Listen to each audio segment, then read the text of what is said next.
London की चहल पहल भरी जिंदगी के बीच एक लड़का रहता था, राज मल्होत्रा।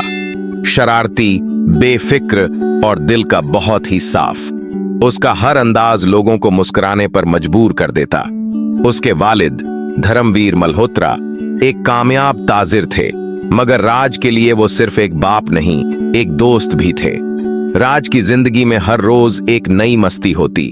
कभी गिटार लेकर सड़क पर गाने, कभी दोस्तों के साथ हंसी मजाक, मगर उस हंसी के पीछे छुपा था एक सच्चा दिल, जिसे रिश्तों की कद्र थी, मोहब्बत की अहमियत थी।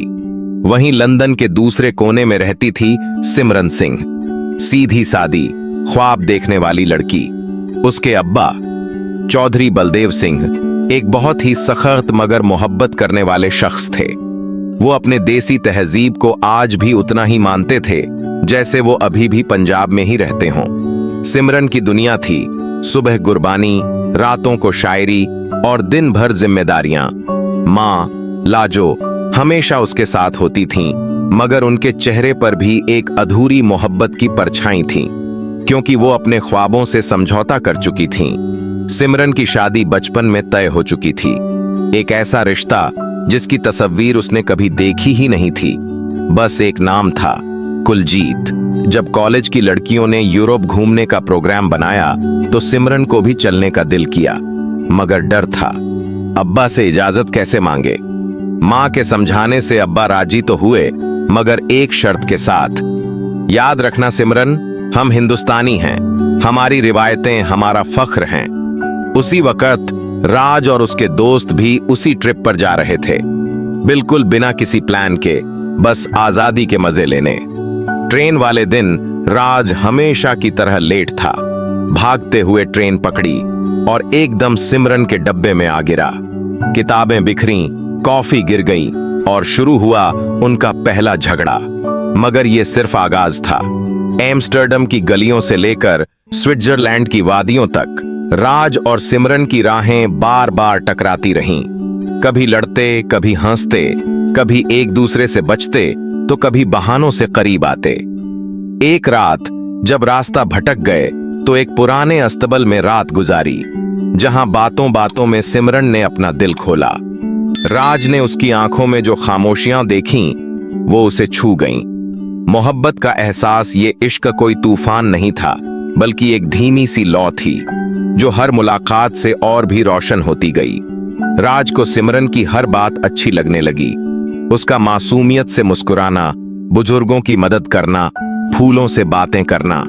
और सिमरन ने भी राज को नए अंदाज में देखा, एक ऐसा लड़का जो बाहर से मस्तीखोर मगर अंदर से बहुत ही नेक दिल था। एक शाम पहाड़ों पर खड़े होकर सिमरन ने कहा, मुझे अपने पापा से डर लगता है। राज ने सिर झुकाकर बस इतना कहा, मैं तुम्हारे लिए कुछ भी कर सकता हूं। जुदाई का पल जब ट्रिप खत्म हुआ तो दिल भारी हो गया। स्टेशन पर विदाई के वक्त सिमरन की आंखों में आंसू थे और राज की मुस्कान के पीछे छुपा था उसका टूटा हुआ दिल। मोहब्बत की लड़ाई, राज वापस लंदन आया, मगर अब वो पहले जैसा नहीं था।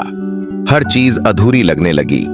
फिर एक दिन सिमरन की दी हुई डायरी पढ़ते हुए राज ने फैसला किया, मैं उसे चुरा के नहीं ले जाऊंगा, उसके अब्बा से मांग कर ले जाऊंगा। वो पहुंचा पंजाब, सिमरन की कजिन की शादी में मेहमान बनकर हर रस्म में दिल से हिस्सा लिया। माँ, बहन और घर वालों के दिल जीत लिए, मगर सबसे मुश्किल था चौधरी बलदेव सिंह। राज ने शादी में हंसी भी बांटी, झगड़े भी सुलझाए और चुपके से सिमरन से मुलाकातें भी की। मगर जब सिमरन ने कहा, राज मुझे ले चलो, तो राज ने कहा, नहीं, मैं तुम्हारे पापा की इज्जत तोड़ना नहीं चाहता। मैं चाहता हूं कि वो खुद तुम्हारा हाथ मेरे हाथ में दें। क्लाइमैक्स, शादी का दिन आ गया। राज ने कोशिश छोड़ दी थी, मगर मोहब्बत नहीं। वो ट्रेन पकड़कर जा रहा था, तभी सिमरन आई, दौड़ती हुई। पापा रोको ना। कुछ पल की खामोशी, फिर बलदेव सिंह ने कांपते हाथों से सिमरन का हाथ छोड़ दिया और वो अल्फाज बोले जो हमेशा के लिए याद रहेंगे, जा सिमरन, जा, जी ले अपनी जिंदगी। सिमरन दौड़ी और आखिरकार राज का हाथ पकड़ लिया। एपिलॉग, राज और सिमरन ने बगावत नहीं की, उन्होंने इज्जत से मोहब्बत जीती। उन्होंने सिखाया कि मोहब्बत और रिवायतें साथ चल सकती हैं, बस जरूरत होती है समझदारी, भरोसे और सच्चे जज्बे की। खत्म। अगर आपको हमारी कार्टून कहानी पसंद आई हो तो हमारे चैनल को सब्सक्राइब करें और बेल आइकन को दबाएं ताकि हर आने वाली कार्टून कहानी सबसे पहले आप तक पहुंच सके। थैंक्स।